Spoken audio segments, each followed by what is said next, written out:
Welcome back everyone, my name is Eltimar and we are going to be continuing our Let's Play of Disco Elysium, where we left off last time. We're about to talk to Kuno again about his stealing of locusts. Jesus, I hate him so much. I know you took the locusts from the traps the zoo or the cryptozoologist set up. Yeah, he says slowly, meeting your gaze with sullen defiance. Kuno took the bugs, so what? You say you don't give a fuck about bugs, and then you go and build a whole bug town. It's not a bug town, it's the city of locusts, he says, enunciating every syllable. Locusts aren't just bug shit, they come out of the sky like a fucking shadow. Shit descends. Stop, she wails from behind the fence, then buries her face in her hands. Locusts coming down like a shadow. This must be the night city he mentioned when you asked him where he's been. I pointed to the shack, so that in there is the night city? Yeah, Locust City, city of rage, city of lights. There's a tug of war over the name of his fantastical city. It's almost too big for his imagination. The girl forces herself to watch again, the corners of her eyes twitching from discomfort. City of Rage sounds like a cool place. Kuno, the pig wants to help you, she moans. That's how lame it is. Please just don't say you're an artist. He pushes his chest out. Maybe I am an artist. Do you hear that, everyone? I'm a fucking artist now. Did he just say I? Kuno usually calls Kuno Kuno. That's great, Kuno. It's cool to make art. Oh my god, Kuno, he's gonna make you totally lame in like 3 seconds. Don't let him, Kuno. Yo, fuck you. See, Kuno can be what Kuno wants to be, and Kuno's his own man. Kuno's free. He tears at the buttons of his shirt, trying to rip them open. They don't give way. Kuno made himself into Kuno. Kuno can make himself into anything. Kuno can make himself into a pig if he wants. Kuno can make himself into a... word. Kuno doesn't give a shit. Don't make yourself into a pig, Kuno. You'll have to take me away. A leaden silence fills the yard. That depends on the choices you make, young girl. Without a word, she disappears entirely behind the fence. For once, the boy is lost for words. He's turned completely red now, with splotches of white beginning to appear around his face. You got him. Now convince him to leave the cryptozoologist traps alone. I need you to stop taking the locusts from the traps. The cryptozoologists are trying to find something very important. Those locusts are bait. Actually, what's gonna happen to the locusts? I nod towards the shack. Kuno's gonna let the fucking locusts die. I have to ask, what does the city of locusts mean? It don't mean anything, it's shit. Kuno just likes to focus. Kuno likes to concentrate on shit, build shit when he's zipping hard. Fuck. He turns his face up towards the heavens. Pig, he says, finally lowering his gaze to meet yours. You really shouldn't have fucked with Kuno City. Now it's all fucking lame. And you just stop taking those things. I don't give a shit. I don't need the locusts anyways. Shit's all lame now. He turns towards the fence. See, he was right. The girl's face appears again above the fence, just long enough to make eye contact with Kuno. Alright, well, that's settled. I better be off. The fuck are you trying to catch anyways? He asks before you leave with the traps. The Insulindian phasmid. Huh, he mutters to himself. He recognizes the name. Wait, do you know what the Insulindian phasmid is?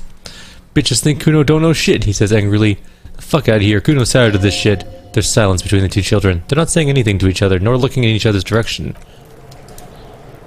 Why don't you go tell the people about Kuno having messed up their experiment? Apparently Kuno does what Kuno wants. I should just hit him with this thing. Looks like it's weighty. Probably kill him in one blow.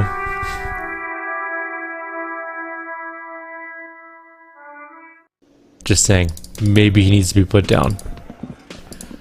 Alright. So, we got something to tell you. Hello, officer. I think I almost have it. A new trap design, that is. I know you're skeptical, but I have a good feeling about this. I had a chat with this kid, Kuno. He promised to stop stealing the locusts. The cryptozoologist purses his lips, so it was just a child. He looks crestfallen. Thank you for telling us, sweetie. She turns to smile gently up at her husband. This is good news, right? It means we can try again. She acts chipper, but something's changed in her tone. A hidden worry. Something is secretly gnawing at her confidence. It's not this Kuno kid or the missing locusts. It's something else. Yes, you're right. We need to restock the empty trap, and then we'll need to inspect the traps one more time, and then maybe we can... The aging cryptozoologist breaks into a hideous coughing fit. He has a 38-degree fever. His resilience is given away. She looks at him with tender concern. Darling, I told you to take it easy. You're getting sick. Maybe it's time to go home. You're right, you're right. He breathes carefully, not to start coughing again. We can come back next season when it's warmer. Damn it, maybe I can still restock the trap for you. Actually, we've come too far to quit. I'm gonna restock the trap. Let's do this! Except enthusiastically. We're really getting carried away with this, aren't we? It makes a show of suppressing a sigh. Fine. It's better than having these people get pneumonia on the coast. But after this, he wants to see this tale through as much as you. Otherwise he'd have stopped this already. But he cannot let it drag out after this. Really? It's too much, officer. He starts coughing again. What Morel means is, we're grateful for your help, she nods to her husband. Here's a fresh batch of locusts. They should slide right down the funnel. And thank you again. We will definitely mention you, should this lead to a discovery. I'm not talking a co-discovery, of course, but... Wow, co-discovery. You'd be famous. You'd show them all. This does tingle the pleasure center. Alright, I'll get going. We are really taking this one over the line, I think. We have spent probably literally hours of our in-game time hunting down a creature that definitely doesn't exist. Maybe it does, like, the thing is, now I'm super curious to see if they put a phasmid in the game, if this thing actually exists in this game world. And I really want to know now. I don't think it exists. I personally think that it's a figment of the game's imagination at this point, but I just really want to know. And if that's wrong, I don't want to be right. Alright. Okay, so we need to restock this trap, and there's 2 other ones. The locusts aren't doing all that well, but they're still here. This isn't the empty trap. The one Morel was setting up near the cryptozoologist camp. Okay. So we have to go to that one first. Or that one only, I guess. It's a bit of a journey, as I recall. We're also looking for that ruby chick up here somewhere. I thought she was in one place, but she wasn't, so I have to figure out where she actually is. Maybe we should talk to people. We're on our way anyways. The old woman still hums her unknown song. She opens her eyes to acknowledge your presence. Have you seen a red-haired woman named Ruby around the coast? Nay, haven't seen anyone lately, because she's blind, which you seem to have forgotten. Okay, but do you know who I'm talking about? This is my little cinderblock town, she nods with a wrinkled smile. I know what goes on around here. She's being evasive, she knows something. There was a murder in Martinez, he points east. She might be a suspect. We would appreciate your help. Would you now? She turns to him. I know how this world works, and it doesn't work when people tell on each other. This isn't about the Union, you know. You don't worry about retaliation. Ah, I should have known, she shakes her head. This is yet another Union mess. I'm not afraid of them, you know. We're not in the habit of being afraid around here. I see, you know something, but you've decided not to tell us. There's not much to tell, people come and go. Now is there something else? I see, ma'am. The lieutenant turns to you. Hope you don't mind if we look around anyways. Ruby was here, you know. Where can someone stay around here? Stay, most people here are trying to leave. That said, if lodgings is what you're looking for, I've got a free room in the shack. Her soapy thumb points to the building behind her. Which is it? I won't charge you for it. Take it as a gesture of goodwill from the village to the RCM. There's this guy, Gart, who makes me give him money every night so I don't die out in the cold. That's exactly how they get you. That's why we built our cinder block houses on the seaside. So we don't have to give money to those crooks. She looks around. They might not look like much, but they're ours. Wait, why isn't anyone using the room? My kids grew up and left, like they do. The house is long empty now. I live in the small side attachment. It's easier and cheaper to keep warm. One more time, I can just have the room? Aye, she nods and looks at the shack. The room is pretty bare bones, but it's got a bed and a roof over it. That's more than some folks have around here. When Vasan communist revolutionary Ignis Nilsson was hiding, he stayed in a hut on a boreal plateau for 10 months. It would help me stay in touch with the proletariat. You best not be plotting another revolution under my roof, she mumbles. We barely got through the last one. But the room? Do you want it? You got yourself a tenant. Don't make an old woman regret opening her house to the police. A key appears from under her apron. She hands it to you. Well, if you're not in the hostel in the morning, I'll know where to find you. He looks around and adds, here, in his shack. He's a little relieved you're no longer in that room. Should he? This environment encourages one thing and one thing only, drinking. We're not going to drink, we're just going to stay in the shack and save our money. And buy cool things with it. We have an income-outcome problem. An income-expense problem. Waves are beginning to die down. Look at those little bastards. Simmer down, bastards. Why does she care about the waves so much? What is it with you and the waves? What is it with waves and fishermen? She tilts her head and looks out to sea. We need to be out there with them, fishing, making a living. So I asked them to accommodate me. But until that happens, I can try to assist you the best I can, she adds with a smile. So what will it be, officer? We need suggestion skills. I'm looking for somebody else. Actually, that's my motor carriage in the sea, by the way. Point to the sunken vehicle. Oh, she looks to the pointed direction. That's good to know, I guess. Why is it in the sea? It's a sign of the carnage to come, the great culling. Quite the sign, an eyesore too, she frowns. The situation calls for a funeral, if you ask me. Are you suggesting we honor the carcass of my former motor carriage? Aye, feels deserved, don't you think? Falling in the line of duty like that and all. That's an odd thought. Maybe I should. Why odd? Our things are part of our life world. They're made with human sweat and they share human history. We should care about them as we care about humans, to some extent at least. Life world, someone's been reading up on the last century Gottwaldian philosophers. Played cool now. Alright, I'm in, but organizing a funeral takes a lot of time and effort, doesn't it? Oh yeah, she says with a chuckle. You wouldn't be able to get it out of the water before early June, and where are you going to bury it? Who to invite? What music to play at the wake? Take it from someone who's been through a few funerals. It's easiest just to leave them there and let nature take care of it. That's all we have time for right now anyways. The lieutenant looks at you sympathetically. Come back here in June and see how you feel about it then. It's not like it's going anywhere. It's a pity we don't do more frivolous side activities like rejuvenate the doomed commercial area or...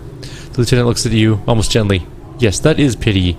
Or that is a pity. But for now, let's focus on the things we do get to do. Like the murder investigation, for example. He liked the Capri funeral idea. Looking for someone else, actually. Oh, who? Looking for a suspect who might have stayed in this neighborhood. Okay. When did this person stay here? Very recently, over the past few days. She might have arrived on Friday. Oh, she looks out slightly disappointed. I've been out on the sea for most of the past week. The weather's been good for fishing. So I usually start at 4 in the morning. Really? Yeah, that's the optimal time. Gotta make the most of the calm. I've been sleeping like a corpse after. The sea really takes its toll. Now I'm just waiting for the wind to settle down to get out there again. Sorry I couldn't help you out. A faint smile runs across her face. Maybe I can help you find somebody else. Let's, put on some suggestion gear. See if we can talk to her. +1 suggestion. Let's put this on. Right. Drama. Nope. Nope. Nope. Nope. No. No. That's worse for suggestion. That's also worse for suggestion.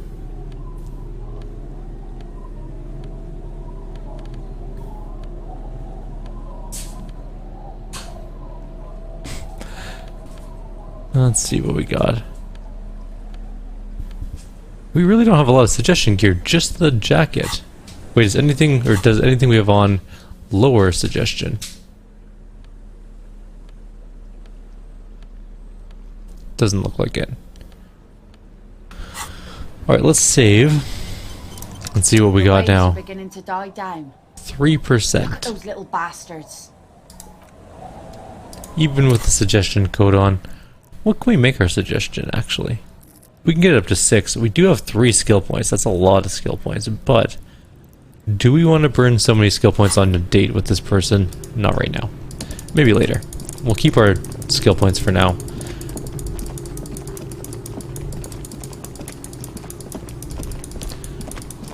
Let's go do this, one thing we're supposed to get done here. Where's the camp? It's up here? It's down there, I think. Yeah, it's over here. Right there. The trap stands empty near the reeds. No insect sounds or movements around, only the reeds apprehensively hissing. Put the locusts in. The locusts, dazed from being transported, slowly begin to acclimate to their new surroundings. They're not really going to get a chance to get comfortable here. Good, now that's done. When do you think we should when we will return to impending... Blech. Good, now that that's done, when do you think we will return to our impending apocalypse of a murder investigation? Don't answer that. It was a rhetorical question. Eventually. Okay, we've already been through that thing.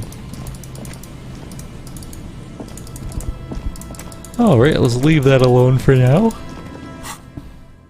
What do we have to do? Ask about Ruby. We have to get into her shack somehow.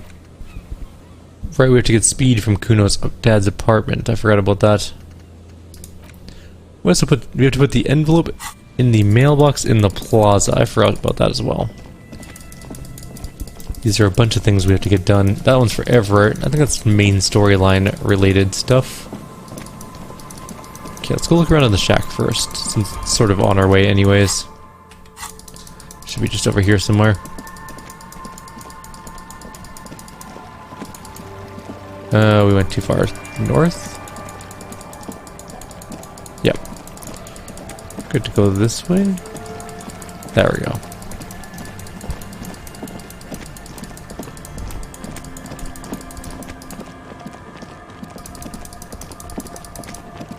Okay.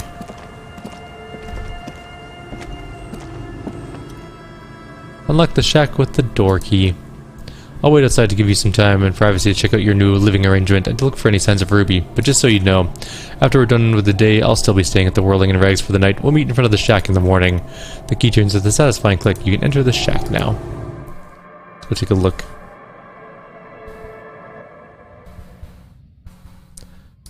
I see some stuff. Old science fiction magazines, books about birdwatching, an almanac from 39. The floorboards creak under your step.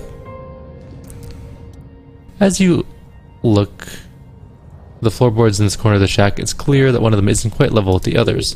The edge of the floorboard next to it looks scratched. Move it aside. The hollow space underneath the floorboards is damp and dark. You can barely make out the mixture of sand and sawdust below. Search for the sand and sawdust. You stick your hand and start combing through the sand. Dry, not like outside. Find dust and then something hard wrapped in paper. What is it? A 9mm bullet. A small cylindrical object. You pull it out. A bullet. A 9mm bullet to be exact. Fit for all muzzleloaders of that caliber. A bullet. Interesting. The floorboard doesn't care, but maybe the washerwoman does. You have enough to confront her with. It's extra ammunition. She's locked and loaded, ready to fight some cops. Holding the bullet, you get the feeling that this isn't ammunition against you. It's for herself. The intricate heat engine hums quietly, giving out a pleasant warmth. Using a thermodynamic expander condenser style or cycle. Nice. An old mirror hangs on the wall. You see the reflection of your face in it, such as it is, without the expression. It's just hairy. I'll leave it for now. We don't need to go to bed. We did find a bullet, which is good.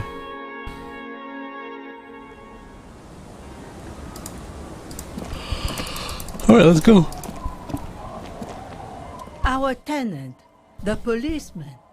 I hope the waves don't keep you up at night. What can I help you with? Why was there a bullet under the floorboards of your shack? God damn that girl, she murmurs softly. And without anger, a long and harsh life has taught her not to buckle under pressure. A bullet, the lieutenant turns to you and gives you a little nod. And then turns to the washerwoman. You didn't put it there, did you? She did. Gone and hid things in there, she shakes her head. She's usually a good tenant, and not a stupid one either. You rented the room to her? The old woman sits in silence, her hands moving into the water bucket. Some water sloshes over the edge. Slowly she speaks, wringing out a rag. Yes, I let my room to that Ruby girl. As I've done before when she's been in trouble, or just looking for solitude. I've made it clear, we welcome all kinds of people here. When was this? She came last Friday, left on Monday in a hurry. Her wrinkled hand kneads a blue rag into the water. What has she gotten herself into, that girl? She seems genuinely worried about her previous tenant. She's seen her hiding out from trouble before, but this seems different. That's for police to find out. The lieutenant takes out his familiar blue notebook. Right then, please answer each question to the best of your ability. I'm sure we have a few. You said she left on Monday? Yes, early with the dogs, around 8 o'clock I think. She probably heard the lieutenant's Kinema drive by and it woke her up, just like it did you. Kim, she must have heard your Kinema. Yes, that is the downside of having a 130 kilowatt engine. His voice is tinged with pride. Lets the bad guys know when you're coming. Is the room exactly as she left it? I cleaned it like I always do. Was there anything else there? No. The truth, sire. What is she like, Ruby? She's good company. Knows how to talk to an old woman. She rubs her cold hands together. At my age, you don't get a lot of quality conversation, so I really appreciate that about her. Did she talk to you much during her last day? No, she was mostly silent this time, kept to herself. What do you mean? She tried not to let it show, but I could tell she hadn't come to fish. Usually she likes to cast a few lines, but this time she mostly stayed in her room. Why do you think she left the bullet there? How would I know? She's a gruff one, but not violent. She doesn't go around toting a gun. She looks back towards the shack, thinking, you could ask her about your hunch, if that was a desperate measure. See if she thinks Ruby fits the bill. I have a possible explanation in mind. Aye, do tell. A seagull flies overhead. Obviously a bad omen. It's an exit plan. Exit from what? The world. The lieutenant stops writing for a moment. He looks at you, then at the old woman. She tilts her head to the side, looking up at you deep in thought. Then she makes up her mind. No, she's a fighter. She really believes that. I heard she was a heavy drinker with anger issues. You ever witnessed that kind of behavior? Nothing of the sort. She shakes her head. Sure, she was no stranger to the bottle. She fitted in that way. But I only knew her to have a beer on the beach while watching the sunset. She isn't what you'd call a drunk. Even offered me some from time to time. Said it was part of the Kyrieru life. But I never saw her lose control of herself the way some people do. Where'd she go? I don't know. Further up the coast? She tried to leave quietly, but the hinges on the door screeched like a cat in heat. Woke me up. I heard her rushing in those heavy boots, heading up north. After a moment of silence, she says, you'll never find her, you know. Her tone is without malice. She knows the coast like the back of her hand. You only just arrived. I wouldn't worry about that, ma'am. We're persistent. Further up the coast we go, then. Are you sure you wouldn't rather stay here? Get a nice, cozy fire going in the heater? She drops the rag into the bucket. It's clean now. Seems like a better idea to me. The felled electric mural. You feel like you should go look at it again. Step closer this time. I have a few more questions about Ruby. Actually, no, I don't. What's the song you're humming? A lullaby my mother used to sing. I sang it for my kids too. It's an old Sumerian children's song. It's called Surrender to the Night, she replies slowly, rocking back and forth. That's kind of grim for a children's song, even if it is a lullaby. Sounds nice. Yes, she nods. It does.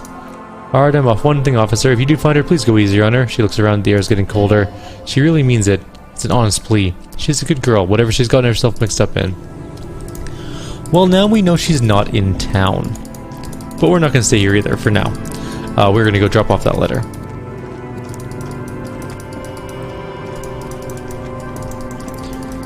I wonder if we have to go talk to Everard as well. Probably, I would imagine, at some point. My poor Knema. Once we ditch Kim at some point, we're going to have to try and go on a date with that girl. Because why not?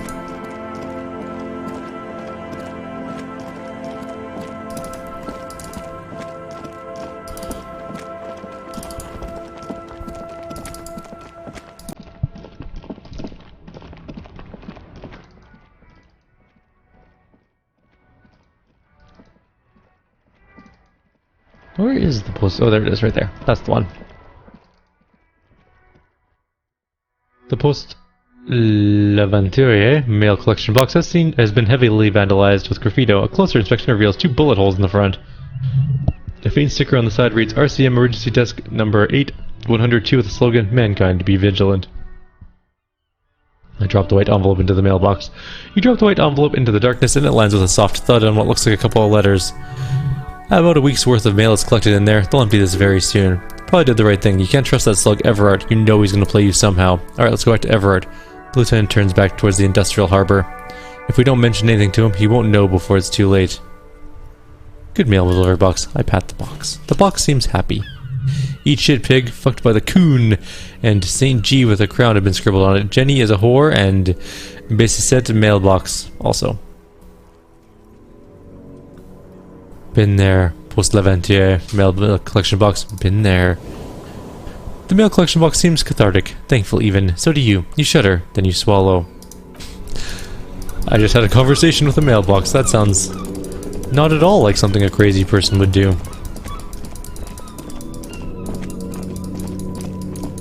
I guess we don't need to stay at the Whirling and Rags anymore. We have a different bed that doesn't cost us 20 bucks. I do wish, however, we could have had that earlier so we could save some of our money. We could have spent that money on clothes and other miscellaneous junk. Do we go this way? I think we go this way. I haven't talked to the big dude since I punched him. I'm pretty sure he's not happy with me. That sound puts my teeth on edge. Ugh. Just, I don't know, it hurts my ears for some reason. It's not even that bad of a sound, it just puts my teeth on edge. Just one of those sounds, like nails on a chalkboard, not a big deal for me.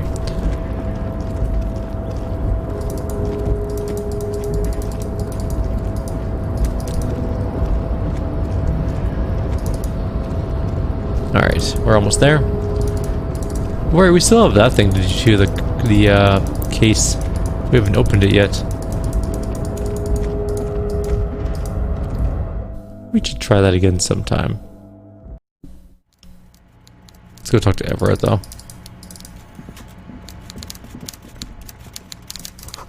This is not a fishing rod, it's something. That's not a fishing rod. I don't know what they're pointing at, but whatever, okay. Well, let's go talk to Everard. Dude is giant. Mr. Dubois, I hear the meeting with Titus was a glowing success. That's such a relief. Titus can be a handful sometimes. His grin widens. Now, what can Everard Clare do for you today? It's done. I mailed the signatures you asked me to mail. The golden boy returns once more. Wonderful. Simply wonderful, Harry. He clasps his hands together like a child who's been offered cotton candy. Of course, I already knew this. My friend the mailman confirms the letter is on its way. You've done a great thing today. You've given the children of Martinez a future and proven to be a true man of the left. I can finally trust you now. You're in my inner circle. You too, Mr. Kitsuragi. He nods to the lieutenant, smiling broadly. We can talk about anything. The strike, the murder, your lost gun. Nothing is off the table. See, forging that signature really paid off. Well done, sire. By guile and deceit, you're in. Can I get my gun now? Harry, I've got to be honest with you, he turned solemn. Your gun was found 2 days ago. Withholding this information weighed heavily on me, but it had to be done. Where is it? An old woman has it, and let me tell you, Harry, word on the street she's a character to watch out. This must be the woman who bought the gun from Roy, the one he described as terrifying. So the gun's still with the woman who bought it from Roy. Yes, the same one. I see you've done your research. The pawn shop made the gun easy to track. He smiles, shaking his head in wonderment. Crazy stuff, Harry. Selling your gun like that wild. Anyways, Union boys are going to help you fix it. He winks at you. Don't worry, Harry. The neighbors of this old woman contacted my men, and because they trust me and the Debardiers Union, apparently she was waving around at the entrance of her building. Who is the old woman? Unfortunately, I don't know anymore. You're going to have to go in blind, Harry. But she's an old lady. How dangerous could she possibly be? Oh, and she calls herself the Pigs. There it is again. The Pigs, like Roy said, not good at all. I, for one, find it refreshing. Finally, someone calls himself the Pig. A small smile flickers in the corner of his mouth. She's waving at people? As I said, she's a character. I don't have time for details. It sounds like she's unstable, but don't worry. No one got hurt. We might be looking for someone with a medical history here. Watch out. Unstable is good, actually. She'll be easier to disarm. No, wait. Actually, unstable is pretty bad. Can you set up a meeting? I already have. He holds out his England's feeder tonight, starting at 2200 near the old fish market on the coast. The one on the boardwalk, a little past the fishing village. Be careful, Harry. I would never set you up for anything dangerous, but you did ask for this. Now, he claps his hand. Back to the fun stuff. She will be there from 2200 till 0200. More fun stuff. He looks at you. Seems like we already have fun stuff to do. Did you order the hanged man killed? Order it? You know my men didn't kill him. They told you. It was a happy accident. You know how it is. No one takes the initiative. If I wanted him dead, I would have had to do it myself, and I'm too fat for that.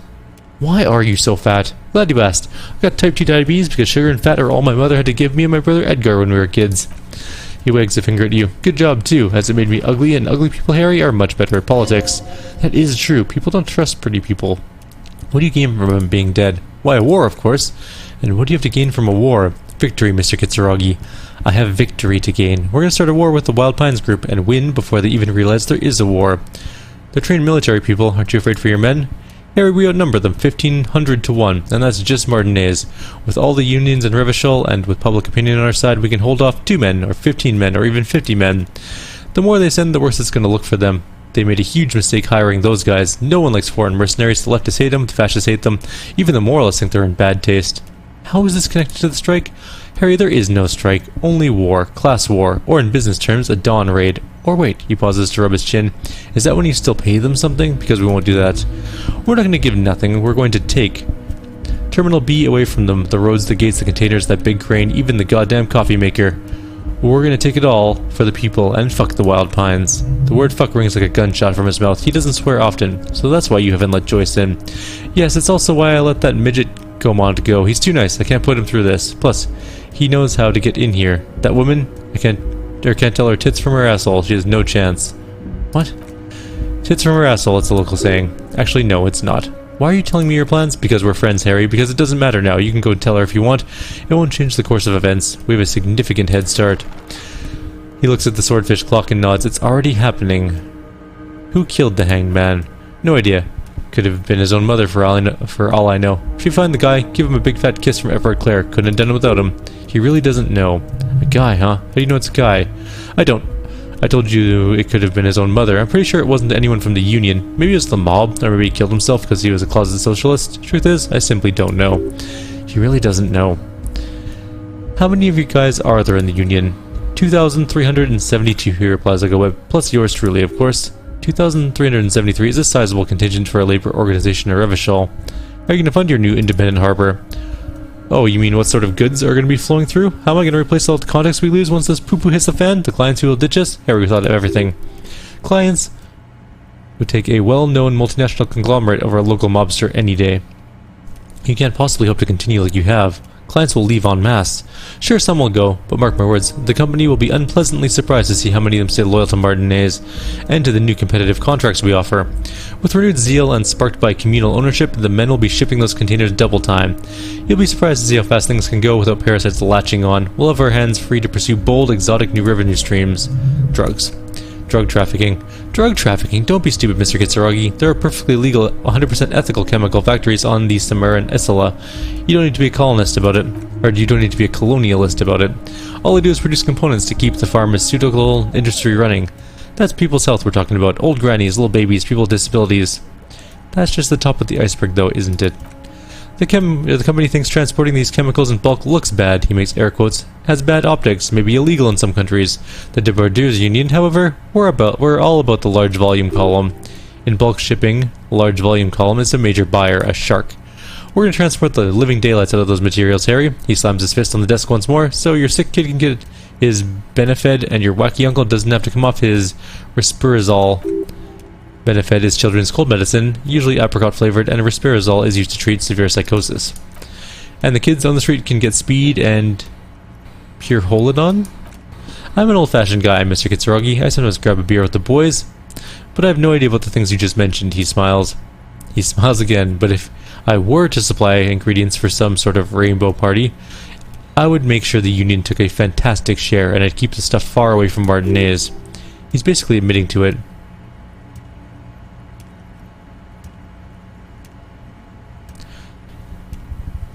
Makes sense to regulate the drug trade like this, keeps it out of more dangerous hands. Oh, Harry, you've misunderstood. I have no drugs in my hands. He raises both his hands, palms open. It's all far removed from me, like some half-remembered dream. Anyways, let's not focus on the sensationalism of the drug trade. This hypothetical drug trade is all anyone ever seems to be interested in. It would only be a small part of the harbor's turnover, just like the harbor is a small part of Martinez. Go on. Let's look at the big picture. Martinez as a whole. There are little girls out there with dreams of making music, young mothers who want to start businesses, models who want to walk catwalks, and steel welders who want to weld steel. I'm going to unite them all into one economic body. We're going to incorporate this place to Kingdom Come. Everyone's going to be in on the wealth, and everyone's going to pull their weight.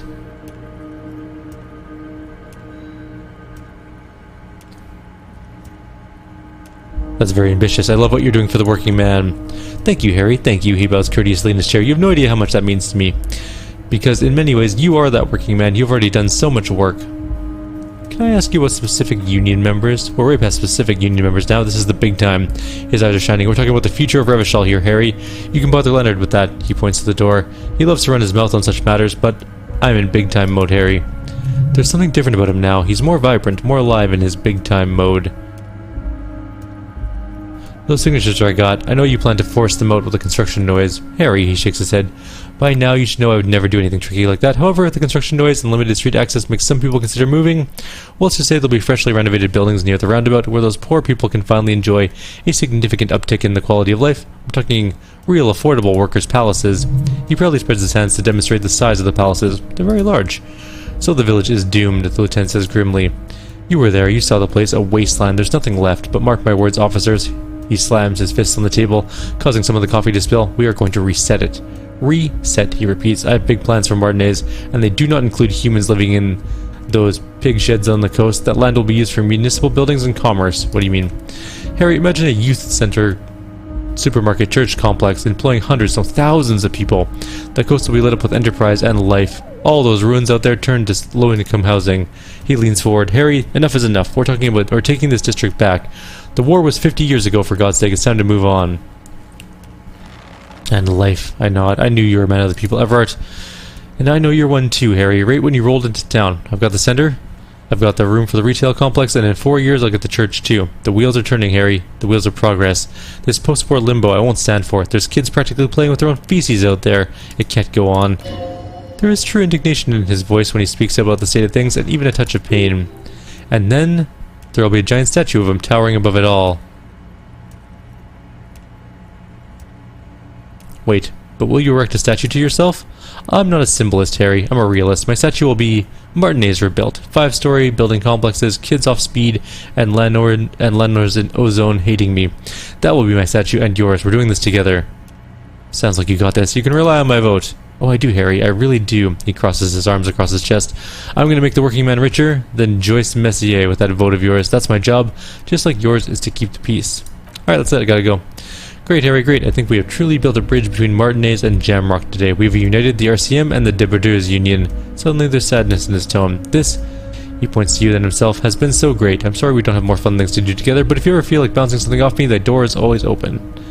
Everett, I'm gonna leave now, but we might talk again later. Everett's gonna be pretty upset when he comes to the realization that we did not give him a legitimate letter. But we're also at 35 minutes, so we're going to call the video here. Like always, if you have any suggestions or comments, please leave them below. Otherwise, I'll see you next time. We need to figure out how to get to 10 o'clock so that we can go get our gun back finally. It is noon. We have some more things to do though, so we'll deal with that before we go get our gun. Take care, guys.